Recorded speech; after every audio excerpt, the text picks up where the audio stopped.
Pat, it's Jen. Is there any way you can pick up the programs? They're not going to be done until... That'll be 187.50. I just wanted to let you know I'm around if you need anything. Hey, Bud, I was just thinking of you.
I seek out a lot of people's stories.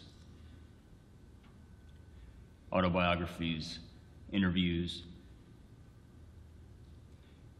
I enjoy learning how they got to be who they are, who helped to shape them, what they've wrestled with, or continue to wrestle with. A son's relationship with his father is a pretty recurrent thread, as you might imagine. Specifically, though, resentments between sons and fathers, incapacities to forgive, rifts that never get resolved, and then it's too late. And most heartbreaking to me are the instances wherein it is too late, and still there seems to be no regret for the time that was missed. I can't imagine what kind of damage would have to have been done, what kind of malice for a father and a son to live out their lives in absentia. I don't have to carry any of that. So I'm lucky, it seems. I didn't always realize what a gift it was. Growing up in his house, my dad wasn't always the easiest person to like. And as a man, what became clear is that that was because I was a child, and children are selfish. I've come to appreciate, though, how difficult it also must have been for him to raise such a bullheaded son. Oftentimes, after I'd gotten my butt beat or grounded, I would resolve myself to continuing the behavior that had gotten me into trouble in the first place, so as to prove to him that his draconian methods had no impact on me. You see what I'm talking about? You can't reason with somebody like that. As I grew up, what became clear to me is that what my dad was always trying to do was keep me from becoming an asshole, because the world has no shortage of those. And I'm confident that most of the time, I'm not one of them. And that confidence comes from looking at the world for more than what it offers me. My dad taught me this. He held me accountable when I screwed up.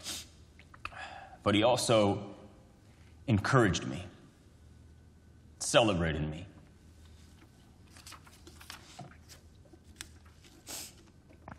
I have vivid memories of some of these hard lessons, like opening and closing a door 50 times until I learned how not to slam it.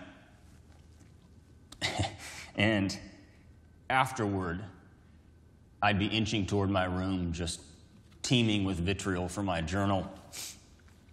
And he would call me back over. And he'd tell me to look him in the eye. And he would say, "Listen, this doesn't mean I don't love you." God, that pissed me off. How did he know that that was the thing that needed to be said? that was the seed that needed to be planted. Because it was. And for the rest of his life, he tended it.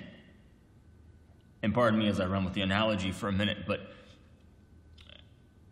sometimes he might till the soil around it, and it might feel a little like abuse.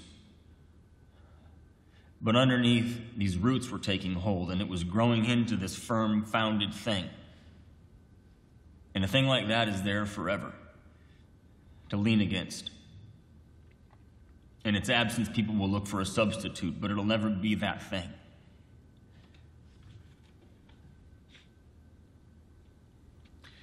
My dad guided me through childhood, so I would know what to do as a man. And as a man, he invited me to stand beside him. So now I get to live out the rest of my life with the confidence of what it means to be a man and the security of what it meant to be his son.